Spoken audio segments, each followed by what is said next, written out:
US में Utah national park को satellite से देखा जाए तो यहाँ ब्लू कलर की कोई अनोखी चीज नजर आ रही है। इस व्यू को थोड़ा और करीब कर लें तो कैनियंस के बीचों बीच एक शानदार नजारा देखने को मिलता है।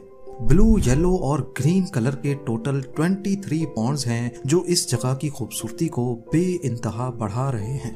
पर इस वीराने में जहां सारे पहाड़ और चट्टानें ब्राउन कलर की हैं, वहां ये खूबसूरत ब्लू पॉन्ड्स कर क्या रहे हैं? क्या ये नासा का कोई सीक्रेट प्रोजेक्ट है या फिर कोई स्विमिंग पूल? हकीकत में इसका जो असल मकसद है वो इससे कहीं ज्यादा फैसिनेटिंग है। जरीन, इन खूबसूरत ब्लू पॉन्ड्स को समझने के लिए हमें 1500 साल पास्ट में जाना होगा, जब इंसानों ने पहली बार बॉन फायर की मदद से एक यूनिक केमिकल एलिमेंट ढूंढा था। जी हाँ, वही बॉन फायर जो हम सर्दियों में जलाकर खुद को गर्म रखते हैं। तरीका सिंपल है, सिर्फ चंद लकड़ियों को आग लगानी है, लेकिन इस बार गरमाइश के लिए नहीं बल्कि पीछे बचने वाली ऐश यानी राख के लिए। ये ऐश हम एक पॉट में डालकर इसमें कुछ पानी डालेंगे, क्योंकि ऐश में बहुत से केमिकल कंपाउंड्स होते हैं, लेकिन कुछ पानी में डिसॉल्व होकर पानी का कलर कुछ ऐसा बना देते हैं। अब हम इस पानी को फिल्टर करके इसको धूप में सूखने के लिए रख देंगे। जब पानी एवोपरेट हो जाएगा तो पीछे कुछ इस तरह के क्रिस्टल्स बच जाएंगे। ये वो केमिकल एलिमेंट है जो इंसान कई सदियों से इस्तेमाल करते आ रहे हैं, और क्योंकि ये एक पॉट और ऐश की मदद से बनाया गया है, इसी वजह से इसका नाम पॉट ऐश रखा गया। पहले लोग पॉट ऐश को इस्तेमाल करके सोप यानी साबुन बनाते थे, कपड़ों को रंग करते थे और ग्लास प्रोडक्ट्स की प्रोडक्शन में भी पॉट ऐश इस्तेमाल होता था। जैसा कि एनिमल फैट को पिघलाकर इसके ऊपर पॉट ऐश डालने से ये लिक्विड साबुन बन जाता है, इसी तरह ग्लास की प्रोडक्शन में पॉट ऐश डालने से ग्लास का मेल्टिंग पॉइंट कम हो जाता है और इसको पसंद की शेप देना बहुत आसान हो जाता है। इंसानों की बढ़ती हुई पॉपुलेशन के साथ देखते ही देखते पॉट ऐश की डिमांड इतनी ज्यादा बढ़ गई कि ईयर 1788 में पॉट ऐश की प्रोडक्शन के लिए हजारों फैक्ट्रीज बन चुकी थी। इन फैक्ट्रीज में सिर्फ लकड़ियां जलाई जाती थी, वो भी सिर्फ ऐश जमा करने के लिए। ईयर 1790 में सैमुअल हॉपकिंस नामी एक इन्वेंटर ने पॉट ऐश की प्रोडक्शन में एक नया तरीका इन्वेंट किया, जिससे पॉट ऐश के लिक्विड को धूप में नहीं बल्कि भट्टी में बेक किया जाता था। इस नए तरीके से पॉट ऐश की प्रोडक्शन में बहुत कम टाइम लगने लगा। ये अमेरिकन हिस्ट्री का पहला पेटेंट था जिसको first American president George Washington ने साइन किया था। इस पेटेंट की वजह से पॉट ऐश को बहुत ज्यादा हाइप मिली और अब अलग अलग साइंटिस्ट इस पर मुख्तलिफ एक्सपेरिमेंट्स करना शुरू हो गए। पर इन्हीं सब के बीच एक एक्सपेरिमेंट ऐसा था जो दुनिया को हमेशा हमेशा के लिए बदलने वाला था। पेटेंट साइन होने के चंद सालों के बाद 1807 में हम्फ्री डेवी नामी साइंटिस्ट ने नम पॉट ऐश को एक पॉट में डाला और उसको बैटरी से करंट दिया।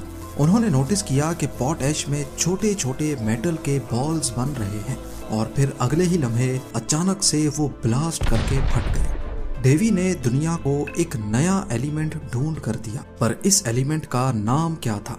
अब क्योंकि ये पॉट ऐश से ही निकला था, इसीलिए डेवी ने इसको पोटेशियम का नाम दिया।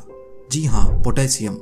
काफी लोग पोटेशियम का नाम सुनते हैं तो खुबानी, किशमिश या फिर केला उनके दिमाग में आता है।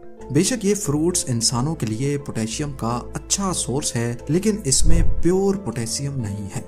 प्योर पोटेशियम बहुत ज्यादा रिएक्टिव होता है, वो किसी भी चीज से फौरन रिएक्ट कर लेता है। जैसा कि हम्फ्री डेवी के एक्सपेरिमेंट में पोटेशियम ने हवा में मौजूद वाटर वेपर से रिएक्ट किया और फट गया, इसी तरह प्योर पोटेशियम को ऑयल में डिबो कर रखते हैं ताकि वो हवा में मौजूद वाटर वेपर से रिएक्ट ना करे। इसके बाय प्रोडक्ट्स को इस्तेमाल करके आज दुनिया में इतनी चीजें बनाई जा रही हैं कि अगर उनको गिनने पे आए तो शायद ये वीडियो छोटी पड़ जाए। बैटरी से लेकर फर्टिलाइजर्स तक और ग्लास से लेकर गन पाउडर तक, पोटेशियम अब दुनिया की मजबूरी बन चुका है। पॉट ऐश में गोबर यानी एनिमल वेस्ट डाला जाए तो पोटेशियम नाइट्रेट बनता है, जो कि गन पाउडर और फायरवर्क्स का मेन इंग्रेडिएंट है। हम्फ्री डेवी की डिस्कवरी के बाद पॉट ऐश या पोटेशियम से तो काफी चीजें बनाई जाने लगी, लेकिन सबसे बड़ा मसला खुद पॉट ऐश की मैन्युफैक्चरिंग का था, क्योंकि डेवी की डिस्कवरी के बाद अगले कई सालों तक इसको लकड़ियां जलाकर ही बनाया जा रहा था। डिमांड के बढ़ने की वजह से बात यहाँ तक पहुँच गई कि यूरोप और यूएस के पूरे जंगलात को काटा जाने लगा और ये चीज एनवायरनमेंट के लिए सबसे बड़ा खतरा बन चुकी थी। फिर 1861 में जाकर जर्मनी ने पॉट ऐश की प्रोडक्शन का एक नया सोर्स ढूंढ निकाला। वो कहीं और नहीं बल्कि एक खास किस्म के पत्थर के अंदर था और ये पत्थर जर्मनी के पास बहुत ज्यादा थे।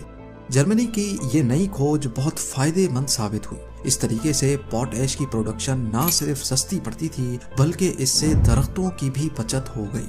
अब उनके पास इतना ज्यादा पॉट ऐश था कि उन्होंने इसको इधर उधर फेंकना शुरू कर दिया, जिससे इसके नए फायदे निकल कर सामने आ गए।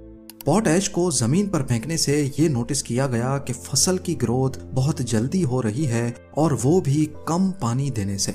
अक्सर फार्मर्स को पानी का बहुत बड़ा मसला रहता था, लेकिन पॉट ऐश डालने से कम पानी में भी फसलें फल फूल जाने लगी। कुछ ही सालों में जर्मनी पॉट ऐश का नंबर 1 एक्सपोर्टर बन गया। 1910 में यानी वर्ल्ड वॉर 1 से सिर्फ 4 साल पहले जब पूरी दुनिया जर्मनी के पॉट ऐश पे डिपेंडेंट हो चुकी थी, जर्मनी ने अपना पहला वार पॉट ऐश की एक्सपोर्ट बंद करके किया। जर्मनी के इस हमले का सबसे ज्यादा नुकसान अमेरिका को हुआ। यही वो वक्त था जब यूएस कांग्रेस ने अमेरिका में ही पॉट ऐश के डोमेस्टिक सोर्सेज ढूंढने के लिए फंड्स एलोकेट किए, जिनमें एक लोकेशन यूटा में मॉब सिटी के करीब थी। पर मसला ये था कि यहाँ पॉट ऐश के पत्थर सरफेस पर नहीं बल्कि जमीन से 3500 फीट नीचे मौजूद थे। पहले तो यूएसए ने यहाँ प्रॉपर माइंस खोदी और 3500 फुट नीचे से पॉट ऐश के पत्थरों को बाहर निकाला जाने लगा।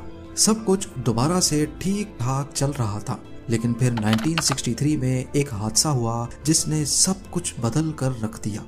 पॉट ऐश के लिए खोदी गई माइन के अंदर मीथेन गैस लीक हो गई और ओपन फ्लेम से कांटेक्ट के बाद उसमें आग भड़क उठी। पॉट ऐश की माइन एक जोरदार धमाके से लरस उठी। इस अफसोसनाक हादसे में 18 माइनर्स अपनी जान गंवा बैठे। अगले ही साल एक कैनेडियन माइनिंग कंपनी ने जमीन से पॉट ऐश निकालने का एक नया तरीका डिस्कवर किया। उन्होंने यूटा में ही 3500 फुट नीचे तक एक शाफ्ट खोदी और उसमें प्रेशराइज्ड पानी डाला। पॉट ऐश के डिपॉजिट्स उस पानी में मिक्स हो जाते थे और फिर दूसरी शाफ्ट से वो पानी ऊपर आकर एक पॉन्ड में भरा जाता था। यही वो सेम पॉन्ड है जिसको हम आज मुख्तलिफ कलर्स में देख सकते हैं। अगर आप ये सोच रहे हैं कि इनका ब्लू कलर इसमें मौजूद पॉट ऐश की वजह से है तो आप गलत हैं। पानी का कलर ब्लू करने के लिए इसमें कॉपर सल्फेट मिलाया जाता है ताकि खड़े खड़े पानी में बैक्टीरिया की ग्रोथ भी ना हो, और क्योंकि ब्लू कलर सनलाइट को ज्यादा अट्रैक्ट करता है जिससे एवोपरेशन भी तेज हो जाती है। सूरज की गर्माइश इन पॉन्ड्स को एवोपरेट करती है और पीछे बचता है प्योर पॉट ऐश। यूटा की इस लोकेशन में टोटल 23 पॉन्ड्स हैं जो 400 एकड़ के एरिया पर फैले हुए हैं। एक एक पॉन्ड को एवोपरेट होने में करीब 6 से 8 महीने लगते हैं। जैसे जैसे पानी कम होता जाता है ये पॉन्ड ब्लू से ग्रीन और फिर येलो हो जाते हैं और आखिर में ये वाइट क्रिस्टल की फॉर्म में पॉट ऐश बचता है जिसको ट्रक्स में लोड करके भेज दिया जाता है। पॉट ऐश को इंसान सदियों से अपने प्रैक्टिकल यूज में लेकर आते रहे हैं और सदियों से ही ये इंसान का मेजर अर्निंग सोर्स भी रहा है। एक एस्टीमेट के मुताबिक मॉब सिटी में जमीन के नीचे करीब 2 बिलियन टन पॉट ऐश मौजूद है। एक टन की कीमत $330 है, यानी सिर्फ ये लोकेशन ही अमेरिका को $660 बिलियन कमा कर दे सकती है। उम्मीद है जेम टीवी की ये वीडियो भी आप लोग भरपूर लाइक और शेयर करेंगे। आप लोगों के प्यार भरे कमेंट्स का बेहद शुक्रिया। मिलते हैं अगली शानदार वीडियो में।